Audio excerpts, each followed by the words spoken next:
I've talked about OneSkin before on the show. Their face moisturizer is part of my daily routine. Again, trying not to make my face look like that old weathered couch now that I'm in my 60s. Quince stands out because it's rooted in real longevity science. The founding team are longevity researchers focused on the root causes of skin aging. Many of the visible signs of aging, like wrinkles, for instance, are linked to senescent cells, also known as zombie cells, which is a cool name, but not something you want. Instead of covering up aging, OneSkin targets and reduces those damaged cells. Their proprietary peptide OS1 is the first ingredient shown to switch off those cells and slow skin aging at the source. Born over a decade of longevity research, OneSkin's OS1 peptide is proven to target the visible signs of aging, helping you unlock your healthiest skin now and as you age. For a limited time, try OneSkin with 15% off using code TRAVELER at oneskin.co/traveler. That's 15% off oneskin.co with code TRAVELER. After you purchase, they'll ask you where you heard about them. Please support the show and tell them I sent you. I've mentioned recently that these days I'm more about quality over quantity, especially my closet. If it's not well made and versatile, it's just not worth as much to me. And it's honestly why I love Quince. The fabrics feel elevated, the cuts are thoughtful, and the pricing actually makes sense. I've talked about my travel jeans, which are one of my favorite items. My wife just sent off her order for her second pair. Quince makes high-quality wardrobe staples using premium fabrics like 100% European linen, 100% silk, and organic cotton poplin. Lightweight cotton cashmere sweaters are perfect for changing seasons and can't miss seasonal colors and prints for spring. Versatile, well-made pieces that make getting dressed simple. Quince works directly with safe, ethical factories and cuts out the middlemen. You're not paying for brand markup or fancy retail stores, just quality clothing. Right now, go to quince.com/traveler for free shipping and 365-day returns. That's a full year to wear it and love it, and you will. Now available in Canada too. Don't keep settling for clothes that don't last. Go to quince.com/traveler for free shipping and 365-day returns. Quince.com/traveler. And thanks to Quince for sponsoring this episode of Amateur Traveler. Amateur Traveler, episode 986. Today, Amateur Traveler talks about famous authors, a library and a revolution, beer and whiskey and emigration, pubs, music, and busking as we go to Dublin, Ireland. This is Chris Christensen from Amateur Traveler. Let's talk about Dublin. I'd like to welcome to the show Garvan Rushe from DublinTourGuide.ie, who, strangely enough, has come to talk to us about Dublin. Garvan, welcome to the show. Oh, thanks very much for having me, Chris. Great to be here. And what is your connection with Dublin, other than obviously that you're a tour guide in Dublin? That'd be the big one. So I grew up in a different part of the country. I grew up in the northwest of the country, County Donegal, and I went to university near Dublin. So that had me in the area. I've lived in France and Sweden and obviously did a good bit of traveling over the last 20 or so years as well. But Dublin is the capital of Ireland and it's by far the most important city. But people down in Cork might tell you something very different. Excellent. Why should someone go to Dublin? Well, Dublin and Ireland in general, it's the type of location that if you're coming from North America or you're traveling from any other continent, it's probably not your first destination in Europe unless you have an Irish background, you have Irish ancestry or something like that. A lot of people go to France and Italy, right, do a tour of continental Europe and maybe stop by over to London. So it's great in that respect because we don't get as many busloads, coachloads of tourists as other destinations. So I feel like Ireland is a destination for those that have a deeper, longer think about where they want to go in Europe. So I like to think that the visitors we get are of a higher caliber anyway. However, small that increase is, the caliber level does go up.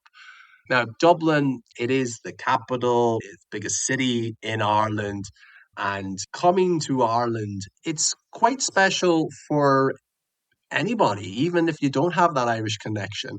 I've heard people that are Jewish, all right, Jewish Americans, let's say, come to Ireland and they feel a sense of being home. So it has that strange and wonderful and magical air to it. That's Ireland in general. Dublin in particular, there's so many great things I could say about Dublin. It's a compact city. It's very walkable. Pretty much all the attractions that you need to see are nearby. So you could go from one end of the city center to the other, walking in less than 20 minutes. It's very accessible. It's flat. It's not bustling with people like, let's say, London and other, let's say, tourist cities in Italy in the middle of summer, right? So it has that sense of breathability. You're not overwhelmed. And it's got an incredible amount of charm and history.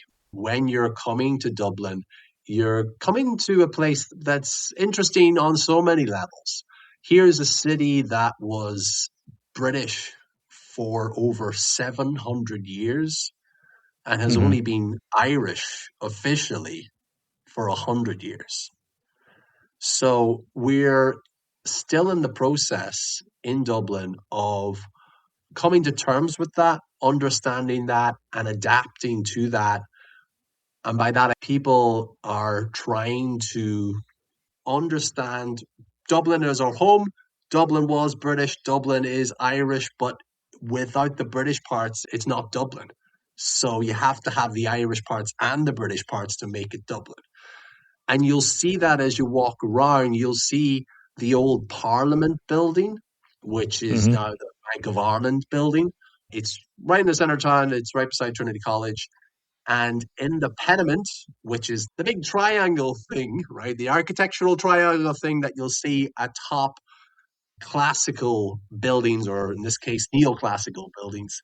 Within that pediment, there still remains the British coat of arms, right? From back in the day when that was the British Parliament building in Dublin until 1801. So we left it there because we will not change history by removing a historical element. So there's that sense of respect for history. Obviously, as Irish people, we have a couple of chips on our shoulders, right? Because our freedom was very hard fought and hard won. Americans, they fought the British once and they won. We tried 7 or more times. And when we won, it wasn't even a win, it was a draw. So you have all of those elements, and Dublin has that aspect to it. So it's Irish, it's British, it's old, and it's new, and it's the people as well. Ireland is still famously regarded as a very friendly place. I'm going to start to get into the itinerary. I get the feel here, and just for those who are listening, I asked Garvan for a paragraph for the answer to why one should go to Dublin. So what I get the feeling is you put the quarter in, you got to listen to the whole song. This gives people an idea what it's like going to Ireland and a little bit of the crack here. Yeah, my people are not Irish. They actually are Vikings. They were some of the first tourists in Ireland, but they weren't the best behaved tourists, let's just say. So what itinerary are you going to recommend for us, Garvan? Is it a Danish name? Yep. Yeah, because there's a few Danish kings called Christiana or Christian. Danes came for a little visit. It was apparently mostly the Norwegian Vikings that were over here. They called the Norwegian Vikings, with whom they were more familiar, the fair foreigners. And when the Danish arrived, they called them the dark foreigners. Now, that might be a reference to the familiarity, unfamiliarity, or the hair. People take it literally. That's it might funny. be that the hair. But Donegal is the Irish term for dark foreigner, and Donegal becomes Doyle, which is a pretty Funny. popular, common Irish name today. I did not know that. Interesting. There, so basically, Doyle is the Irish version of Christensen. So where are we going to start as we're touring Dublin? All right. As I said, Dublin is a small city centre, so you don't need to stay right bang in the middle of the city. If you're staying in a hotel, it's generally a good bet to stay on the south side of the river. So the river is the Okay. River Liffey, and that very conveniently divides the city into the north and the south side. Makes it quite easy for navigating. If you get to the river, you know that the river is either it's going west or it's going east, right? So stay on the south side of the river. Don't stay in the Temple Bar area, which is smack bang in the middle of the Uh-huh. city, and famously or infamously, a very noisy, busy place. It's got a Yeah. lot of pubs in it, so you're not going to sleep that well there. And if you're not there to sleep, fine, but if you want to get a good night's sleep, stay south of that. If you're spending, what are we talking about, for 7 days, is that right, Chris? Yeah. Yeah. Let's say, yeah, 4 days in Dublin. Obviously, on the first day, you want to see most of the city. Obviously, I run a private tour company. I'm a big proponent of doing any sort of tour of the city. A lot of sites nearby, a lot of everything's accessible. Do that, get to see most of the sites, a few other attractions that you could check out on the first day or on subsequent days. Let's talk about what the sites were that I would see, whether I'm doing it on a tour or independently. What are the highlights that I'm going to tackle on the first day? This is definitely going to be a long paragraph. I suppose I'll give you my favorite sites in Dublin. Let's start with that. The GPO, the General Post Office, it was the center or the headquarters of the rebel leaders during the 1916 Easter Rising. And this is the Right. rebellion that led to the War of Independence, which led to independence in 1922. So that's a big deal. I like to say to people, the GPO for us is like the Boston Harbor for the American Revolutionary War. Also a bit like the Alamo, because it wasn't a successful stand That's right. in the military sense. Yeah, the rebels lost. They were overwhelmed. The building's still standing. It's definitely standing better than I haven't seen the Alamo, but I don't think there was much of it left. They've restored it. They restored it. With the GPO, the walls were pretty thick. The building was built in 1918, but it was the middle of it, the shell of it was all that was left. So there's a great museum about that fight if you want to learn more about that. Of course, every Irish person that goes to the educational system learns about that. So it has a lot of weight, a lot of credibility to it. So I love going there. There's a great statue to an Irish mythological hero called Cuchulainn, and I tell a great story about that. My great grand uncle was one of the leaders that fought and was executed for his part in the rebellion. So his name is on the proclamation. So this is, you could say, one of the reasons why I feel so strongly about Irish history and the fight for independence. And today you ask questions like, what does that actually mean? Because it meant a different thing in the 1920s when the struggle was real. How do we interpret that? How do we appreciate that properly today to remember, but also to take it in the context of not just the 1920s, but of today, 2026? That's a post office on the same street, O'Connell Street. That's the main street. So it's a wide street. It's a long street. It'd be like the Irish Champs-Élysées. There's Burger King and McDonald's and all the rest there. So it's not so fancy. There's McDonald's on the Champs-Élysées. I've actually been to there. So yeah, this is no joke. It's similar. All right. So you've got a great statue of Daniel O'Connell. Daniel O'Connell is one of Ireland's greatest historical figures. You could compare him to Martin Luther King and Gandhi in the one sentence, as I've done. So he's a big deal, and you can learn about him. You've got right in the middle of the street the spire. So this was built to welcome in the new millennium. It is a metal spire, stainless steel, 121 meters high, marks the center of the city and welcomes in Dublin into the new millennium, or rather, it's a way for the new millennium to bring Dublin along with it. So it's quite different to the classical and Georgian and Victorian architecture that you'd see in Dublin Mm-hmm. typically. That's Big Street. Those are important monuments.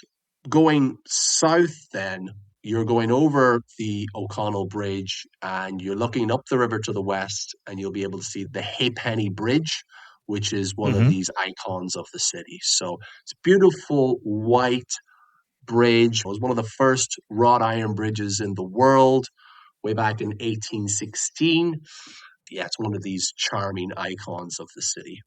But going south from O'Connell Bridge, you're walking towards Trinity College. So the university itself was set up by Queen Elizabeth back in 1592. It's a beautiful university. When you come in, most of the architecture you're looking at is from the early to mid 1700s. So it's a lot of Mm-hmm. neoclassical buildings.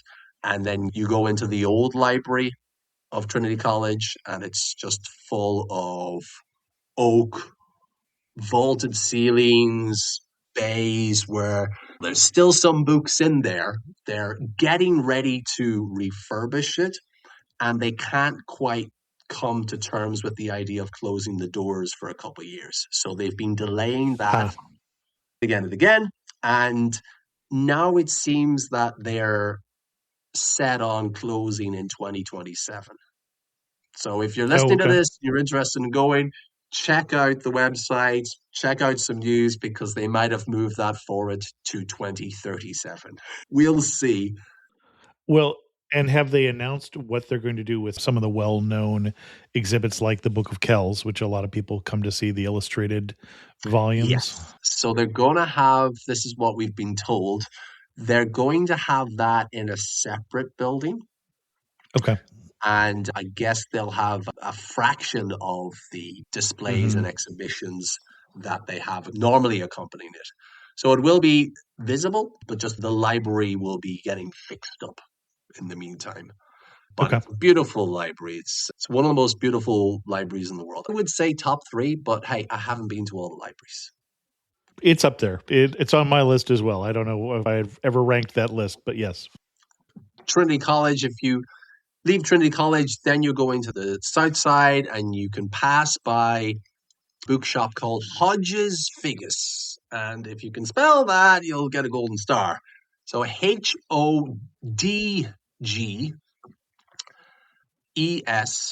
and then separate word, Figgis, Figgis, Hodges Figgis. It's been going since 1768. Beautiful building, amazing, and quite a large bookshop. So a typical Dubliner thing to do is to amble past the display windows and see what the new releases are. Of course, Dublin is quite an important city for literature because I'm not going to quiz you, but if you know any famous authors, you could tell me. But it's a UNESCO City of Literature because of the great contribution that Dublin, in particular, Ireland in general, has made to world literature. So you've got Mm-hmm. Bram Stoker, who wrote Dracula. Samuel Beckett, who's regarded as the greatest playwright of the 20th century. You've got Oscar Wilde, another great playwright from, I'd say, the 1880s, Mm-hmm. 1890s. The opposite of Beckett in that if you go to see an Oscar Wilde play, you're going to have a laugh.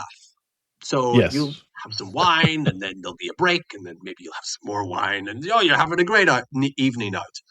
Beckett, have some coffee, bring your notepad, make sure you have two pens, because you'll need to figure out what's going on in this Yes. play, what's Yes. happening. Waiting for Godot is his most famous play, and one of the quotes about it is that it's a play where nothing happens. Happens. So, Yes. yeah. So flip a coin. Oscar Wilde or Samuel Beckett? Which one you want to go see? Anyway, huge figures, big names, and probably the biggest of them all is James Joyce. Mm-hmm. And if you thought Beckett was inaccessible, here's another giant. So his book, well, the most important book that he wrote, is called Ulysses. Ulysses, right? And it's set in Dublin in 1904. It follows Leopold Bloom as he makes his way through the city. So it's a tome of a book. It's thick in more than one way. People attempt to read it. People say they read it, but don't understand what's going on because it's spectacularly particular to Dublin on the 16th Mm. of June, 1904. It is regarded as the greatest work of fiction in the English language. It is adored by university professors and lamented and scorned and hated probably by their students until 50 years pass or so. And they're like, now I get how amazing it is. Let me introduce you to Rakuten. I've known about Rakuten for years, although we've never talked about it on the show. They help you earn cash back and rewards on nearly every purchase. Rakuten opens up a world of rewards. You can earn cash back on fashion, beauty, electronics, pet supplies, kids' stuff, groceries. But what I'm here to tell you is with Rakuten, you can get cash back on travel too. Join and save on your next trip. You'll get cash back on the flight, the hotel, and the rental car. Book on your favorite travel sites like Expedia, Booking.com, Viator, VRBO, Hotels.com, IHG, and more. Save on cruises, vacation packages, and experiences as well. And don't worry, cashback can be earned on top of your credit card points with many loyalty programs. Because we know you're saving every way you can. So go ahead, take a trip, find that perfect hotel, book an artisan cheese experience inside a cave in Spain. Wherever you want to go with Rakuten. Join today for free. Go to Rakuten.com or get the app. That's Rakuten. And thanks to Rakuten for sponsoring this episode of Amateur Traveler. Some people hate to plan travel. That's going to come as a surprise to you because for some of you, this is an adventure, this is a joy, this is a journey, this is a puzzle. And you might consider becoming a Fora travel advisor. As a Fora advisor, you can take your love of planning travel and help others travel as well. The Fora Tech platform, training, and community gives you everything you need to turn your passion for travel planning into a flexible, meaningful, profitable travel business. As a Fora travel advisor, you get best-in-class training, powerful booking tech, and a global community of experts and fellow advisors who help you share insider knowledge to help you launch and grow your own travel business with confidence. Every hotel, cruise, or activity you book as a Fora advisor earns you money in the form of commission or a percentage of the booking costs. Getting started can be as easy as booking trips for people you may already be booking trips for. Become a Fora advisor today at foratravel.com/traveler. That's FORA travel.com/traveler. And make sure that you tell them I sent you. foratravel.com/traveler. And thanks to Fora for sponsoring this episode of Amateur Traveler. One interesting time to come to Dublin is on the 16th of June. We call that Bloomsday after the main character, and people dress up like it's 1904. It's very cool. Ladies wearing the wide dresses and hats. And the gentlemen, it's funny, men's fashion hasn't changed as much. Just wear a hat, wear a suit and a hat, and you might fit in. Walking stick, that'd be nice as well. And of course, there's readings, there's pilgrimages through the city, following the book, following the chapters. And it's a very interesting time to come. It's the opposite of St. Patrick's Day. Okay. Right? In terms of the visitor clientele, right? We have on Bloomsday, you got professors flying over. On St. Patrick's Day, you have the spring breakers flying over, right? The students are Yeah. coming over for St. Patrick's Day. And maybe now would be a good segue to talk about the different times of the year to come to Dublin. Yeah, that'd be great. Great. So I guess we could start chronologically with St. Patrick's Day because that's when Dublin and Ireland is in the limelight on the world stage. People that haven't been to Ireland don't realize that St. Patrick's Day in Ireland is more of a family day. You can't buy alcohol in the shops until after the parade is over. So Interesting. People come out with their families, and it's really a family affair. It's good, except for there's a few bad apples, right, that you see, and you're like, oh, okay. But most people are there for a sober, fun, joyous time. Now, the parade Hmm. ends, the kids go home, and then you can do what you want. But that's typically what it's like. It's great to be in Dublin on St. Patrick's Day, see the big parades. It's a special occasion for sure. Of course, you're not going to get into any of the pubs unless you're there really early or unless you get out of the city centre. But even then, it's going to be the most popular time of the year for the publicans. An interesting thing to do is obviously you can see the one in Dublin, but you could go to some nearby commuter towns or smaller towns outside Dublin Hmm. and see a more, I wouldn't say bucolic because it's happening in the town, but you can see more of a local flair. And nowadays, we welcome a tremendous amount of American high school and college bands that come over and march in the parade, which is great. Oh, interesting. In Okay. the past, in the 1950s or 60s in Ireland, every town had its own brass band, but through emigration, the bands slowly disintegrated. So it's good to Hmm. have these American bands coming back. It's funny. The Irish emigrate to the US, and then for a small, short time, we bring these bands back just to bump up the St. Patrick's Day parades. Oh, important. We don't color the beer green. That's a ludicrous thing to do. And very even more important, the shamrock, the national symbol of Ireland, along with the harp. Right. Technically, the harp is the official one, but the shamrock is 3 leaves, not 4. So if you're Yes. ever texting somebody Happy St. Patrick's Day and it's sent Paddy's with a D, with 2 D's, not with 2 T's, I've seen this as well. Happy St. Paddy's Day, or if you're not sure, just St. Patrick's Day. And the shamrock with the 3 leaves, not the 4 leaves. That's wrong. Yes. Okay, so I'll move past that diatribe. Especially wrong on St. Patrick's Day, who, at least in story, if not in reality, used the shamrock as a way of explaining the Trinity to the Irish people. So a 4-leaf clover would not work as well It contextually. wouldn't work. No, I don't even know what the 4 version of trilogy is. A quadrilogy, is that it? Probably. Yeah, it takes too long to say. So then you've got Bloomsday or summer in general, and that's obviously a great time to come. Ireland doesn't get too hot, so Hmm. typically it won't go higher than 85 degrees is the highest it goes, and it's typically 65 to 75 degrees Fahrenheit. So you're talking 18 to 23 degrees. It's perfect. And it doesn't really get tremendously cold either. April is a great time to come. It's one of the driest months of the year, which surprises people because you think of April showers. And that's pretty important if you're going off to the west of Ireland, which Yep. is quite rainy. So it's twice as rainy as Dublin. And you might think, oh, that must be incredibly rainy because Dublin is very wet, right? Dublin gets less precipitation than New York. Huh. I did not know So that. nobody thinks of New York as being a spectacularly Specific. rainy Yeah. city. Yeah. So think of that. Dublin is nice and dry. It's the driest part of the country. And then let's fast forward to Halloween. So Halloween was invented in Ireland.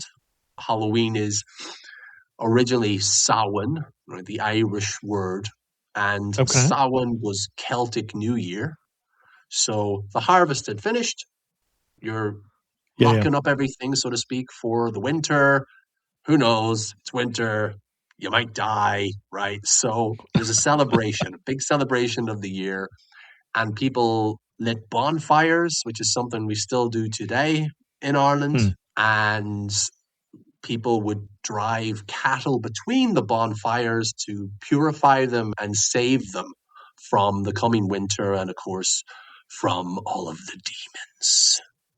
Because this was a time Okay. of the year when the door to the other world was open and you would Hmm. get all of these. We call them fairies. Now, typically today, the word fairy is Tinkerbell. That's what people think when they think of fairy. But Hmm. in Ireland, it's a much broader term. You have all these different creatures. Some of them are mischievous but neutral, like a leprechaun. right? That's the most famous one. Hmm. People are like, oh, leprechaun. The leprechaun will take his revenge on you because you're literally trying to steal his gold. Who's the bad guy in this interaction? So the leprechaun is in the middle. Then you have good fairies like the banshee, who actually screams in the middle of the night to let you know that one of your family members is going to die soon. So Okay. I this didn't think of that affects, as a good guy, but all right. yeah, you think, oh God, they're not causing it. They're the ambulance, basically. Okay. They're not causing the accident. They're telling you they're the ambulance before the accident happens, which is that would be ideal, really. So they affect apparently certain families in Ireland are known to be blessed with a banshee. And what that allows you to do is obviously if you have a sick uncle or father or grandfather or whatever age you are, that tells you, okay, you better go see him. He lives down the country, doesn't matter. Go and see him because he might only Mm. have a day left. Huh. That's useful. I would find that useful. And then on the other side, you have malevolent fairies like the Doulahan or the Headless Horseman. Sleepy Hollow, that movie, The Headless Horseman, that's an Irish fairy originally, Okay. right? Anyway, so the only one that kind of got on the cereal boxes, so to speak, in America was the leprechaun. But there's several of the fairies, and some of them are malevolent. So if you're going out at night at Samhain, at Halloween, you don't want to see these guys, and you don't want to be seen, more importantly, by these malevolent fairies. So what you do is you dress up, right? You dress up like one of these demons. And I like to joke that Uh, the Doulahan sees you and he's racing towards you on his horse and is, oh, no, no, that's Frank. Yeah, that's Frank. I'll leave him. He's probably going off to annoy somebody. They think that you're one of their own, basically. You have in Ireland, you can celebrate Samhain or Halloween all throughout the country. There's sacred sites, ancient pagan sites that you can go to. And then there's hmm. the modern equivalent.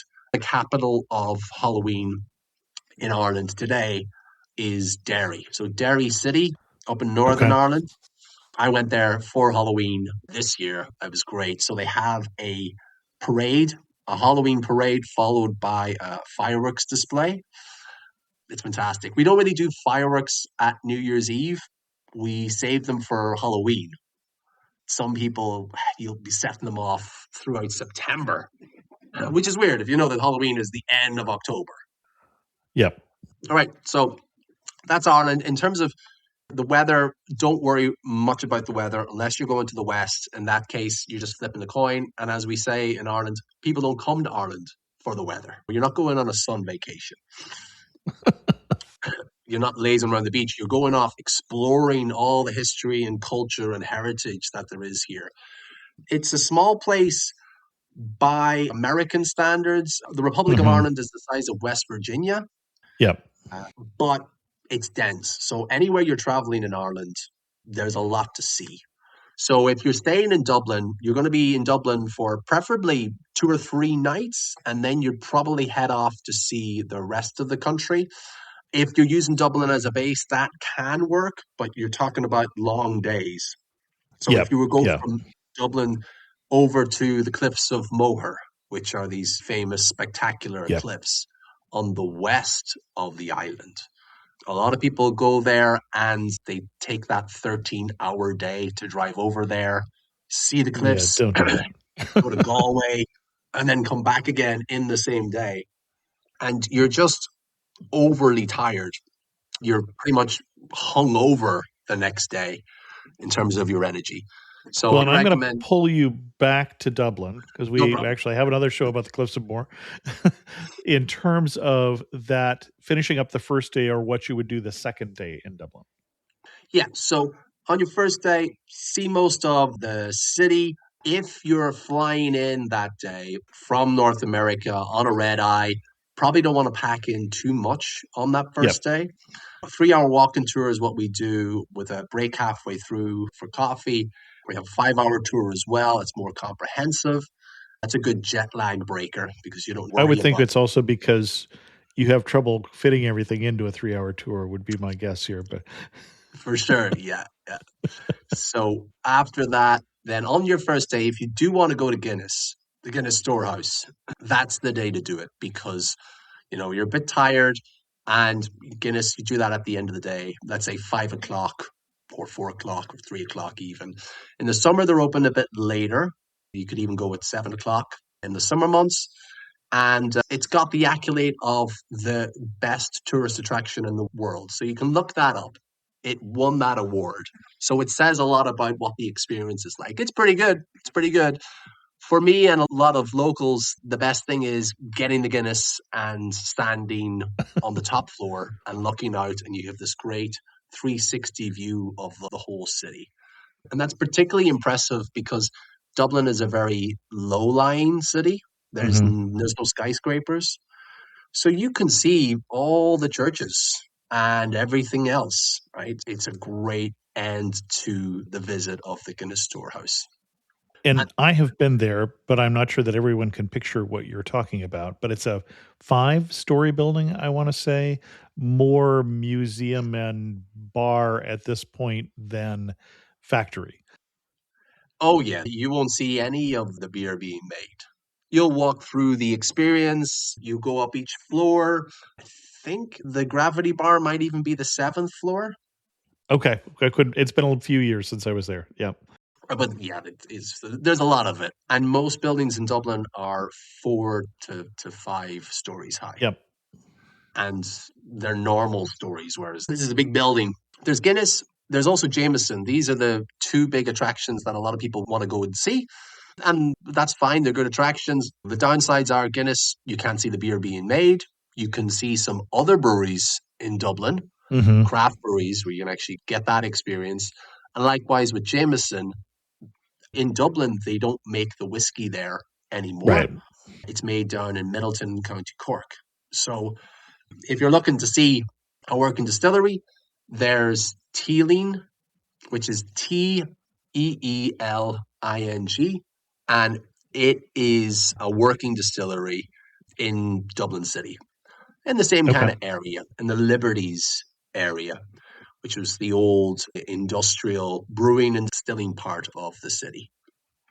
And it's experiencing a resurgence over the last 20 years. More and more of these smaller distilleries and breweries are popping back up, which is great. Okay. So, in terms of your options there, I think a lot of people on an itinerary of Dublin will include some drinking or at least a visit to an alcoholic institution, even if they don't drink. So, you've got the beer and Guinness, the whiskey and Jameson, go to Teeling instead. I'm not going to list all the distilleries here, but there is an interesting one called Pierce Lyons. So that's Peorse, and then separate word Lyons, Lyons. And Hmm. it is actually built inside a church, an old church. Hmm. So that's quite unusual. I find that quite memorable. The tour guide will not just give you a tour of the distillery, but also of the graveyard and pick and mix a few interesting stories of some of the people buried there since the early 1700s. Huh. And you were talking about alcohol while we bring that up, and you mentioned the Temple Bar area, which is a very touristy area. Wouldn't necessarily be where I would go if I wanted to listen to some traditional Irish music. Where would you send me? Temple Bar, I'll give you the pros and the cons, right? Okay. It's right in the center, it's convenient, it's got original narrow streets, it's got cobbled streets, which adds to the charm. Yep. A lot of the pubs are Nearly all the pubs are meant for tourists. So they're designed Yeah. that way. What that means is that you won't really find any locals in them. But because they're meant for tourists, what do tourists want? They want traditional Irish music. So you can Okay. actually get Okay. some pretty good Irish music in the Temple Bar area. Just walk Okay. down the main street with your ears pricked and pop into a pub that sounds good. And most of the pubs will be playing live music from, let's say, 2 p.m. onwards, if not earlier during the summer. So that's a good thing to do. In fact, at the end of January every year, there's the Temple Bar Trad Festival. So trad is Okay. short for traditional Irish music. Hmm. That's a great opportunity for locals and even international music enthusiasts to come to the area and sample some of the greatest musicians in contemporary Irish traditional music, if I could say that. A few other pubs outside that area. Generally, the rule if you're coming to Dublin and you want to go to a pub, stay away from Temple Bar Hmm. and you'll get a good pub. You'll get a local pub, you'll get some locals, you get some good Guinness, and you'll get authenticity. Because one or two, not all the pubs, but one or two of the pubs in Temple Bar are claiming to be very old and are not that old. So if they're saying traditional Irish pub in red neon, it's an oxymoron, isn't it? Pubs that you could get proper trad in include the Cobblestone. So the Cobblestone in the Smithfield area. So Smithfield is this great up and coming area. It's got a lot of cool cafes, interesting places for brunch. It's a hipster sort of place, but it's still got that grit from the 1980s. But it's a lovely place to walk around. The Cobblestone was And regarded that's as actually by the Jameson Distillery also. it's nearby. Yeah. Yeah. But the Cobblestone was regarded as a hidden gem in trad music, but everybody knows about it now and has known for really the last 10 years. So it's great to come and listen to the music, but you won't be able to see many musicians because there's too many people in there. So I love the Okay. Cobblestone. I just wish they put the musicians in a different part of the pub so more people could see them and hear them. So my alternative would be Piper's Corner.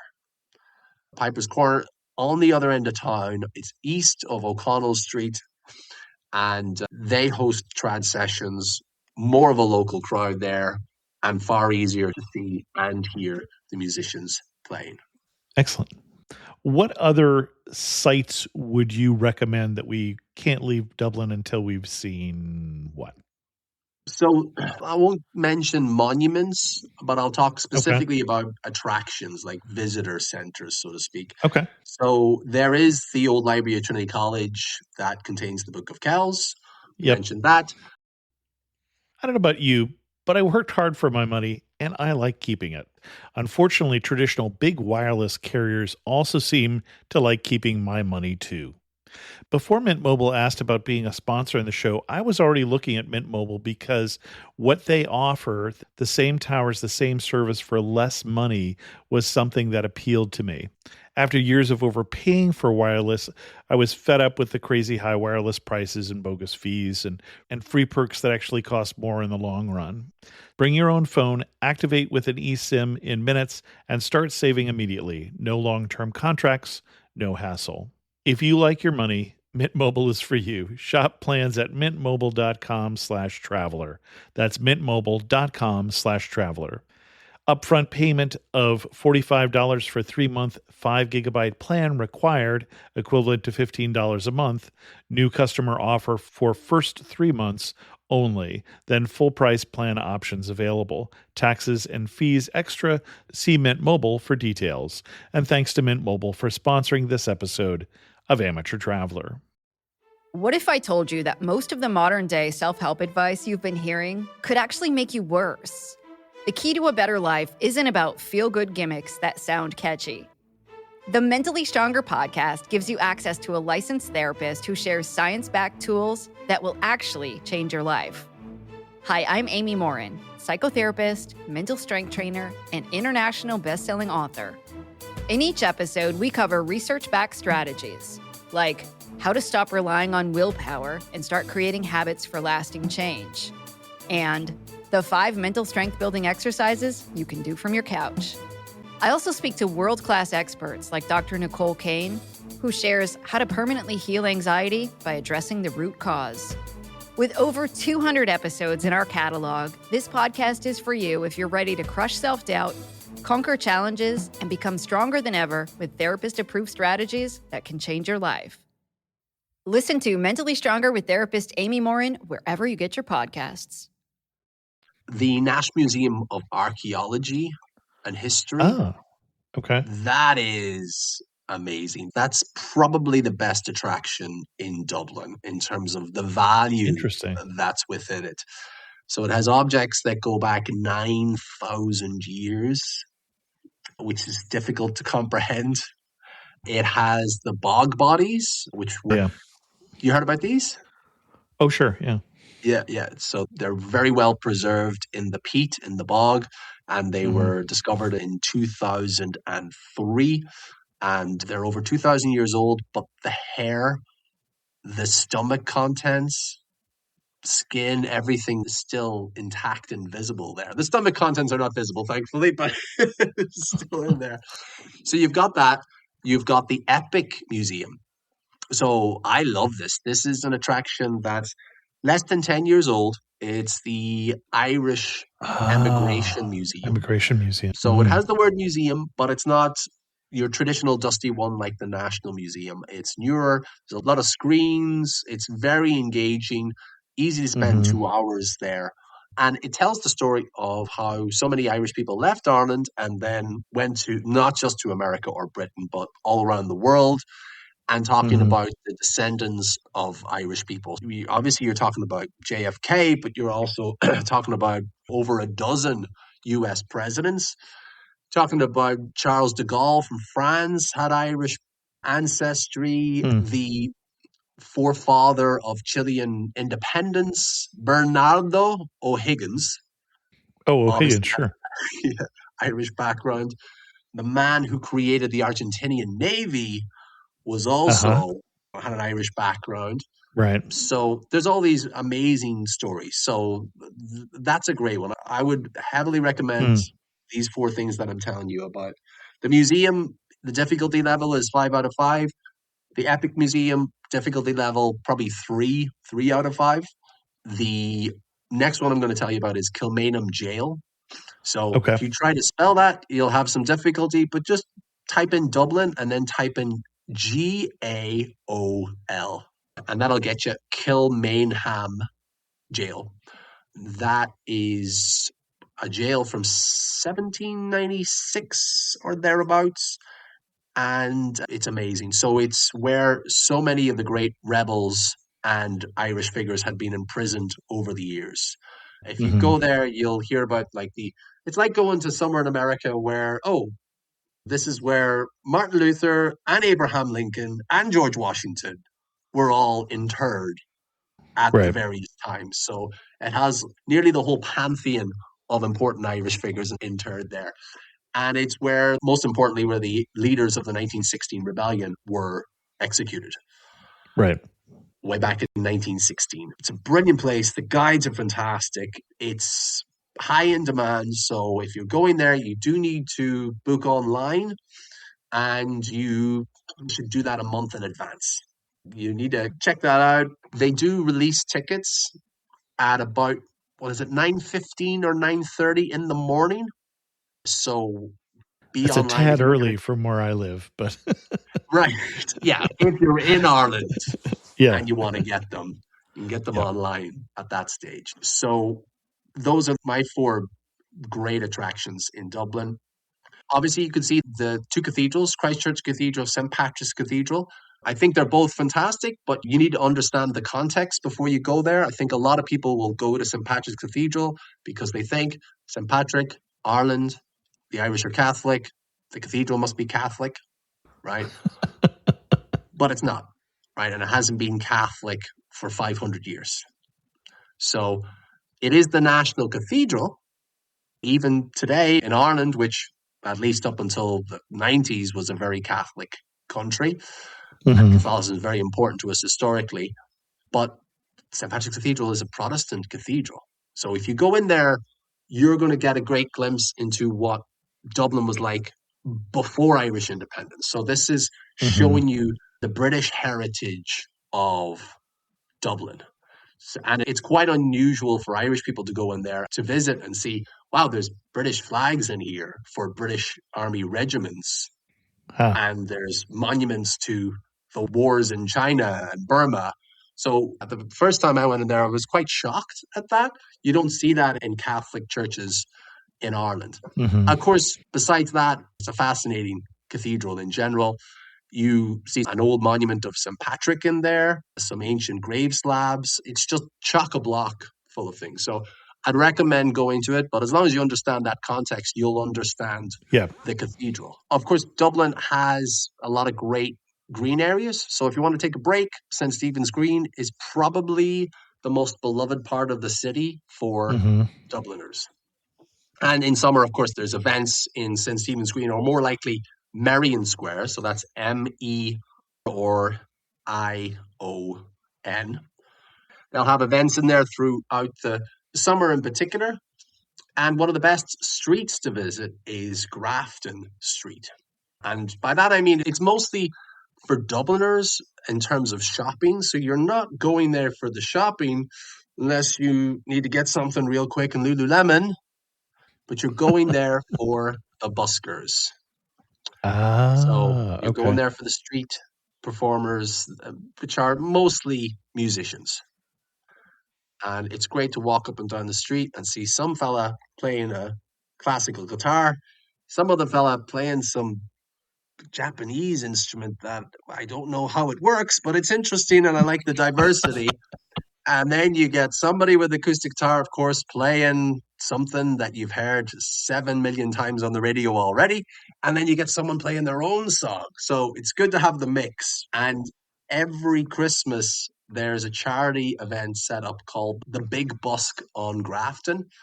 And it involves artists like Bono and Hozier and Glenn Hansard playing on the street and just to raise money for charity. Imagine them there on the same level as you, no stage, minimal security. It's a great experience. So that's Grafton Street has that old air where you would have seen these buskers throughout every street in Dublin back in the day, but Grafton Street's kind of the last holdout. Now, you walk around Grafton Street, as I said, there's going to be a lot of brand shops that you've seen before, but go west of Grafton Street. Go and get lost for a few blocks, because that's where you've got the smaller boutique shops, and that's where you'll see some kind of quality, locally made, or at least locally owned shops. So I think that works quite well. Excellent. It seems like you've wrapped up what you would do in Dublin. Are there one or two side trips that you would add if I was going to extend my 4 days in Dublin to 7 days?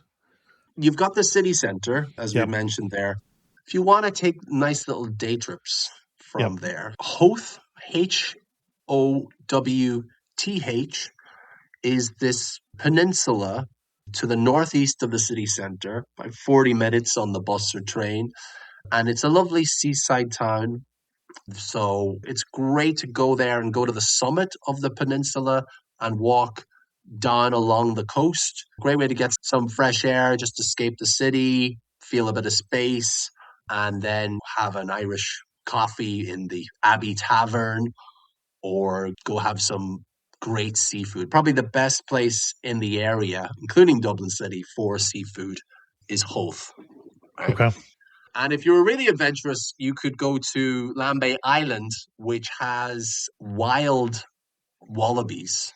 Wallabies is Australian marsupial, and they're in this island off the coast of Dublin. Yeah.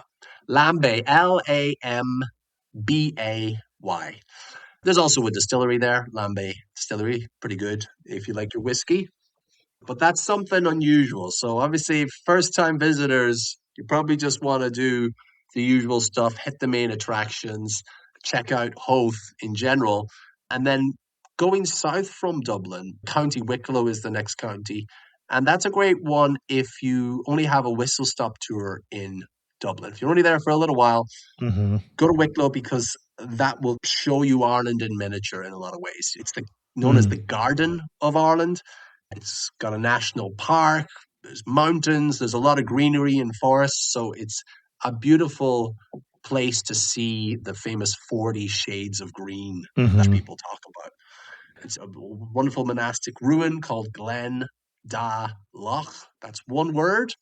So I'm not going to spell it, but just type in monastic ruin south of Dublin and you'll find it. And we have a great episode if anybody's interested in following up on that 884 Dublin to Cork road trip in southeastern Ireland that goes through Glendalough and County Wicklow and Waterford and Wexford and such. So I'll send people over that way. Excellent. I think we're starting to wrap this up. Anything else people really need to know before they get on a plane and head to Dublin? Obviously, dress for the weather. The temperature ranges are quite narrow, so it's not going to be too hot, not going to be too cold. It might rain a little bit, but it doesn't rain a lot when it rains. So it rains a little bit, stops, and then it's dry again. That's the type of weather you expect, at least in Dublin. And in terms of, let's say, interesting places to eat, I'm not going to mention a lot of them, but Ireland is famous for green grass, which means we have great cows, or at least happy cows, and the milk, the butter is famous.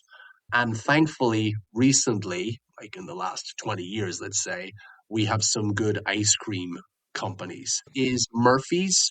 So Murphy's. From Western Ireland. That's right. Yeah, it's from Dingle. Dingle. So maybe it was covered in the show, except you went to Cork. You didn't go all the way to Kerry. No, we've covered it in a different show on Dingle. Oh, great. So they have a parlor in Dublin City. So I'd say make it a quest to try to visit as many of these as possible. Great ice cream made with the milk from an Irish breed of cow, which is quite rare nowadays. So Murphy's ice cream. And I would recommend their Irish brown bread ice cream, and also the sea salt would be my two favorites.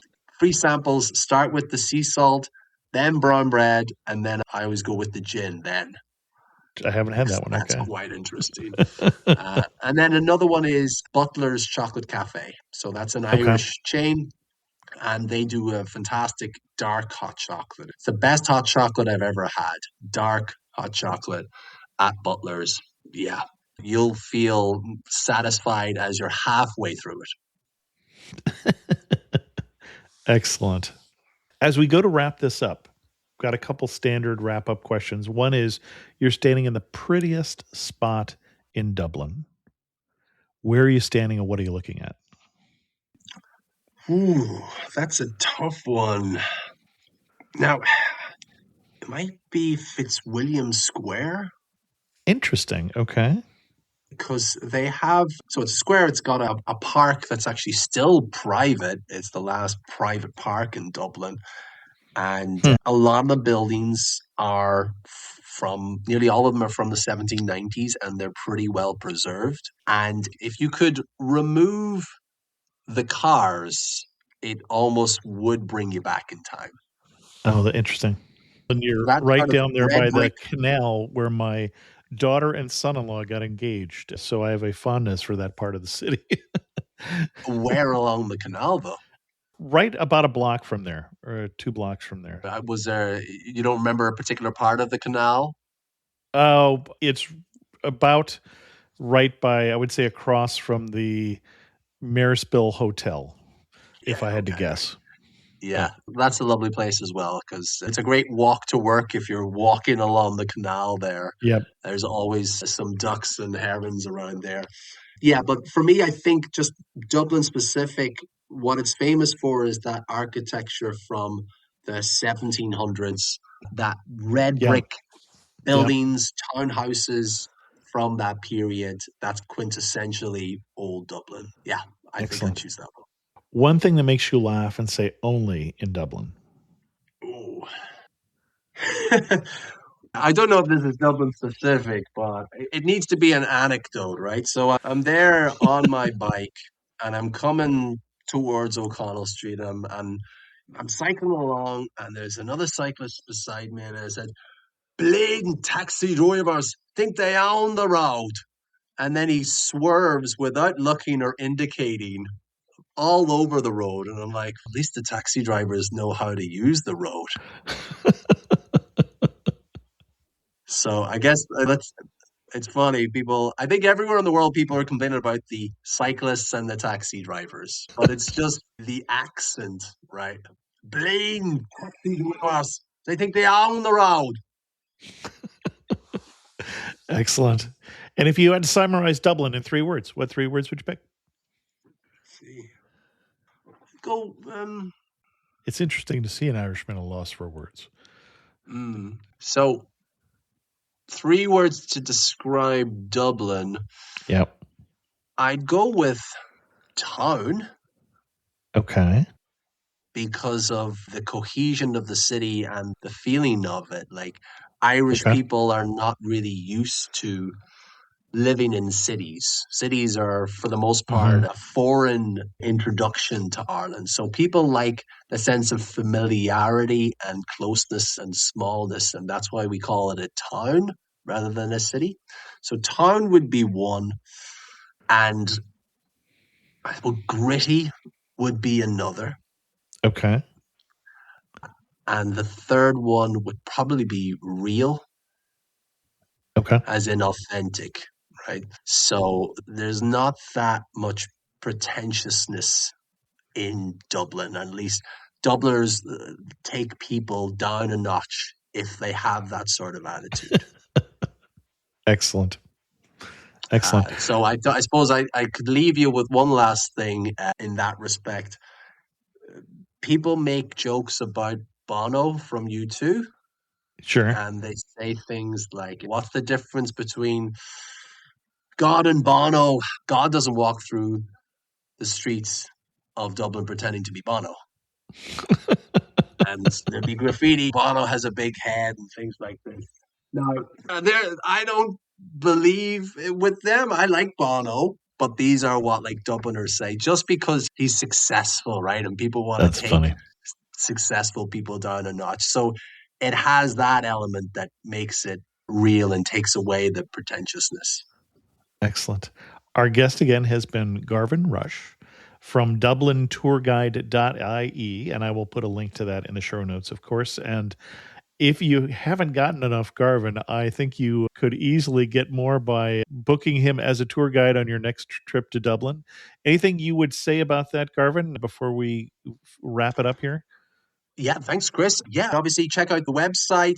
We've got the sightseeing tours. We've got themed tours like pub tour, or if you want to do the opposite of that, a museums tour. If you can't decide, we got a combo tour. It's called Sights and Pints. So a 4-hour tour that's half sightseeing tour and half pub tour. We also offer driving tours outside of the city as well. But the main focus is on doing a private. Typically, we have 2 to 4 people because I like to have a conversation and I like to connect with people. And you can't really do that in an hour. Yep. Excellent. Thanks again for coming on Amateur Traveler and sharing with us your obvious love for Dublin. Thanks very much, Chris. A special thanks to the patrons of the show who help support Amateur Traveler. If you're interested in learning more about what you get by becoming a patron of the show, early access to episodes, no ads, and a monthly Zoom call, go to patreon.com/amateurtraveler. I'm heading out to Central America here too, but the good news is my understanding is we have enough people that the trip to Uzbekistan and Turkmenistan is going to happen. If you're interested in joining us, there's still some room. I hope you can make it. We're going to have a great time. For more information, drop me an email or go to amateurtraveler.com/trips.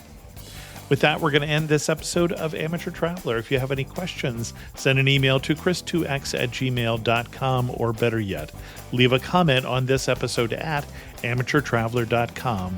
And as always, thanks so much for listening.